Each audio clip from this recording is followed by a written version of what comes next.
Kamwe usishindane na mtu yeyote kwenye hii dunia.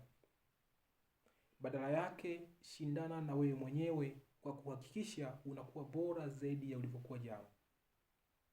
Kwa hiyo ili uweze kuishi maisha ya furaha na amani, hakikisha unajikubali wewe mwenyewe jinsi ulivyo na waheshimu wengine jinsi walivyo. Naendelea kupambania ndoto yako kwa kuhakikisha unakuwa bora zaidi ya ulivyokuwa jana. Hakika utakwenda kuyafikia mafanikio yako kwa haraka na wepesi wa hali ya juu.